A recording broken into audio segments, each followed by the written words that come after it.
Like Madame de Talleyrand, Madame de Metternich also came to see me and asked me to use my influence on behalf of her husband.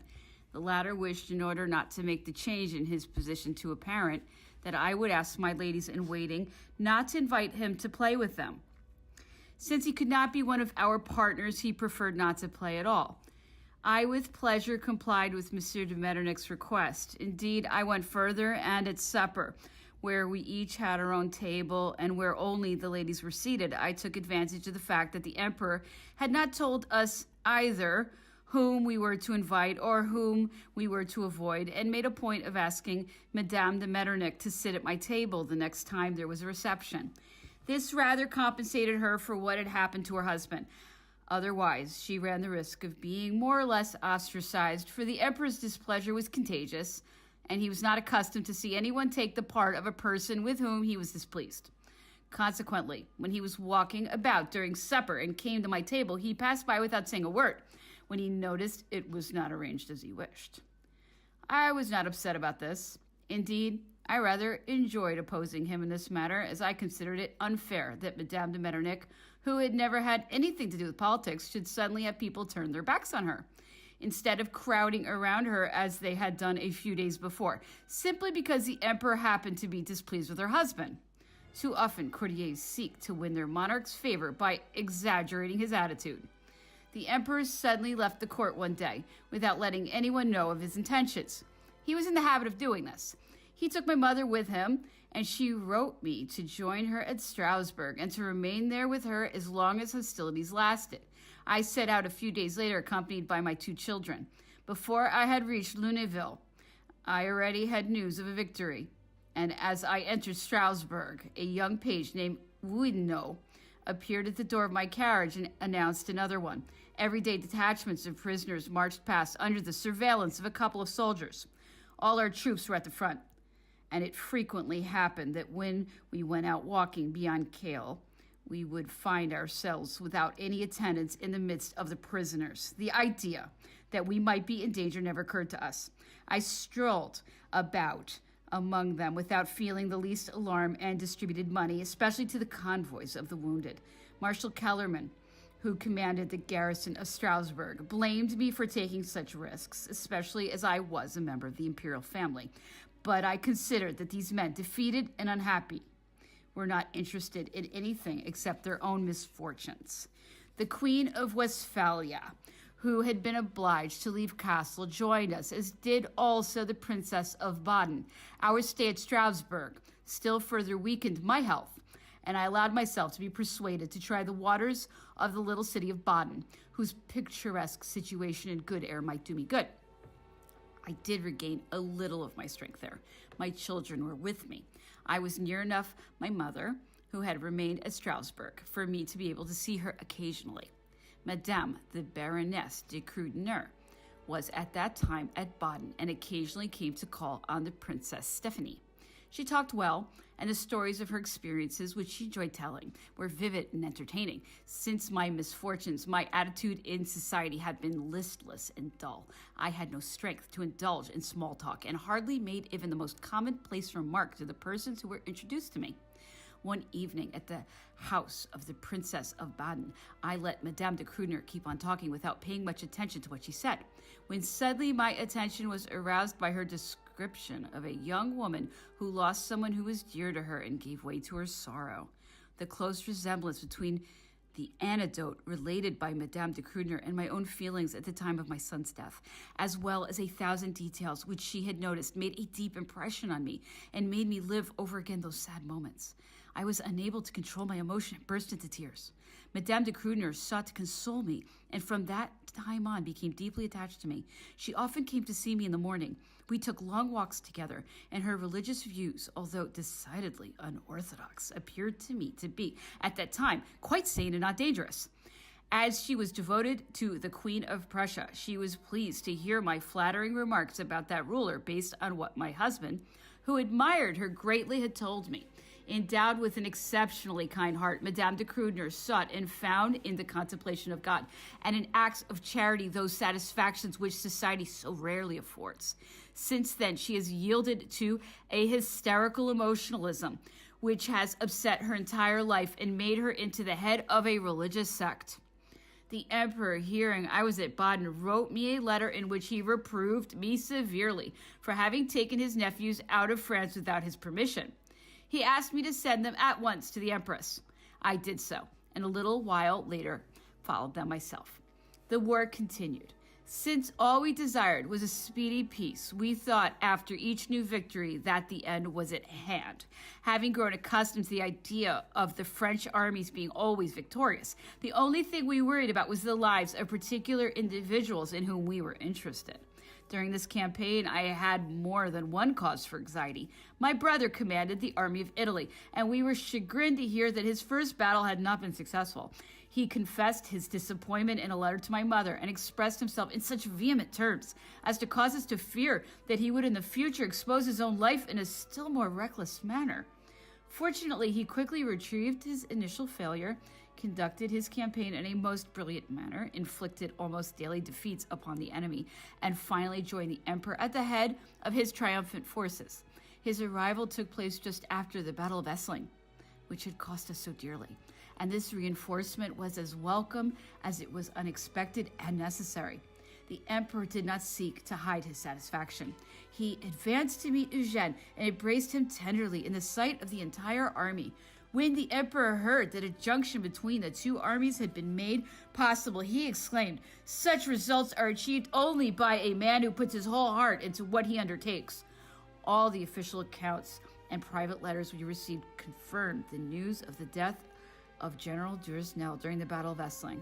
We grieved on his account and on that of his young wife, to whom my mother prepared to break the news. I begged her not to do so at once. I refused to believe the news could be true. The bulletin had said his body had not been found. Why not therefore give his wife a few more days of hope? My mother guessed what was in my mind. "I am sure you gave him one of your talismans," she said, "and that is why you refuse to believe he has been killed." "Yes, I admit that is the reason," I replied. "Until now, I've been so happy, for none of the people to whom I have given those keepsakes have been wounded. The thought comforts me, and I cannot but feel that the reports must be mistaken and that General Duresnel is still alive." My mother laughed at me and declared that a fact printed in the official bulletin must be true. A letter with the sad tidings was sent to the young woman, who nearly went crazy with grief. Every time the matter was spoken of, I insisted that the man for whom our tears were being shed was still alive. Yet although I continued to make these protests, I was as much surprised as anyone else when my mother one day received a letter from General Duresnel, who had been taken prisoner by the Austrians. He had fallen during a charge, and several regiments had passed over his body. Camp followers came and stripped his belongings from him, and he had only managed to preserve my talisman by taking it off his watch and holding it in his hand. In his letter, he requested my mother to express to the Queen of Holland his most profound gratitude, as he was convinced he owed his life to the talisman which she gave him.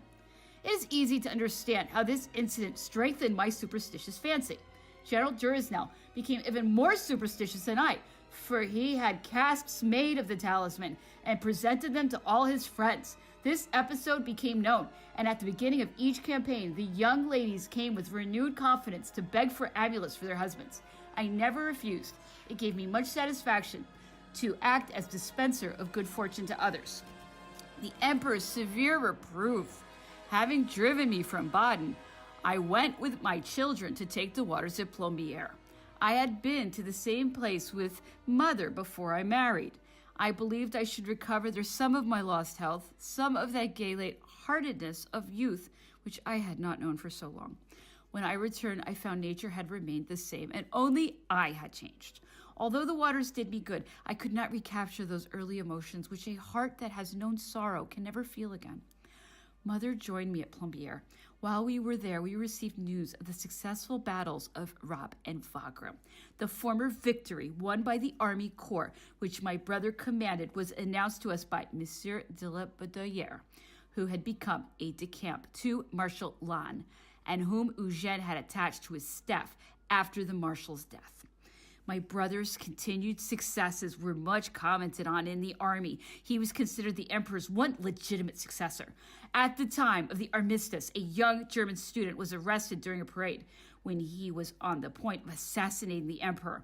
The generals and the other officers, shocked that such an attempt should have been made and alarmed at the idea of what might have happened, had considered seriously the situation arising from the absence of any direct heir to the imperial throne.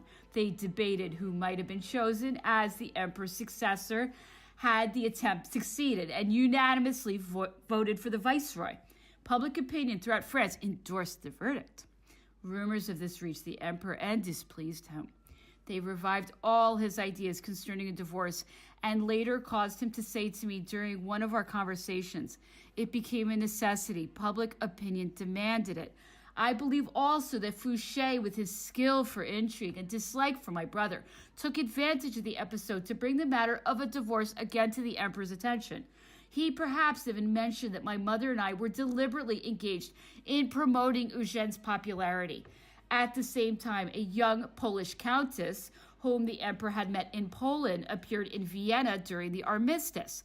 My mother knew that this person had been locked up with him in the palace of Schönbrunn, although no one caught a glimpse of her. This unfaithfulness on the part of a husband to whom she was still tenderly devoted pained her deeply. The young woman became pregnant.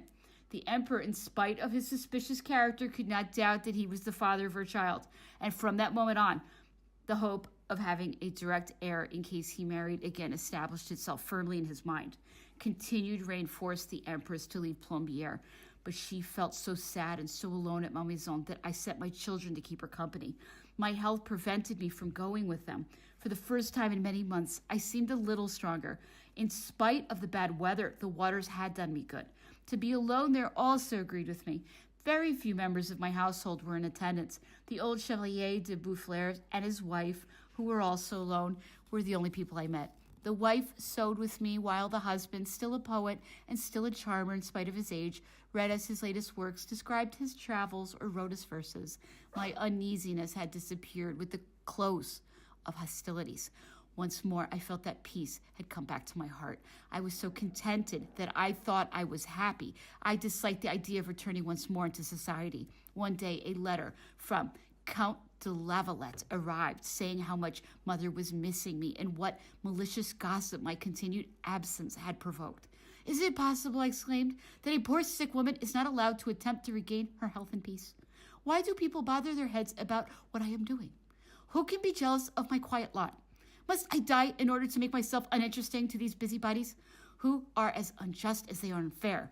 Or better still, have them forget me?" I left the following day and sought to console my mother, still deeply hurt over the emperor's liaison with the young Polish lady. When she saw me, she forgot that she had complained of my absence. But Madame Mère gave me a very chilling reception. Although I was accustomed to being unfairly treated by the emperor's relatives, I was nevertheless surprised to have her reprove me for having left my mother and for having remained alone at a watering place, especially when my husband was not with me.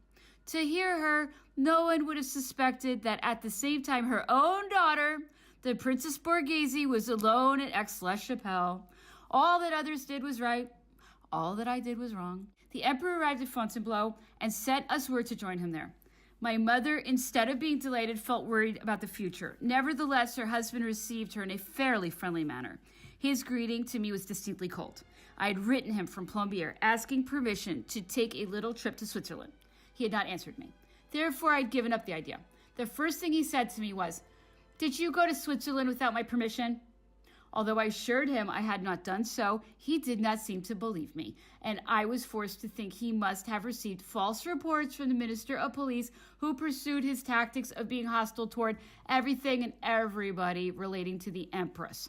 Thus, rendered miserable by all sorts of unpleasant incidents, I might have relapsed into my previous state of discouragement had I not had my mother with me. The emperor had made up his mind to obtain a divorce. He was only hesitating as to what means to employ. All his affection, all his tenderness towards my mother had disappeared. He became unjust and vexatious in his attitude.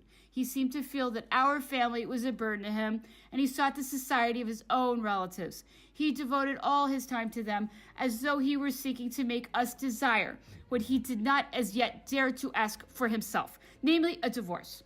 He did things he had never done before, as for instance, going driving without the Empress, and only accompanied by Princess Borghese, whom he went to visit almost every evening.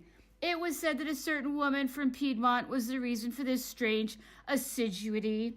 I am inclined to think that the Emperor's behavior was merely an effort to distract his mind from what lay before him and to fortify his decision to obtain his separation from his wife. His mind was made up, but his heart still resisted. He sought to occupy it elsewhere. Perhaps he also was trying to prepare my mother.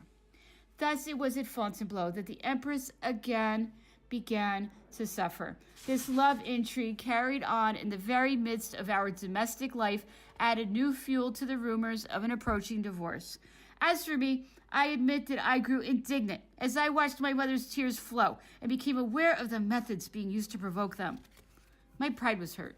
I wished that the divorce had already been pronounced. My family's rank, my children's future, nothing mattered as much as this humiliating position in which we now found ourselves.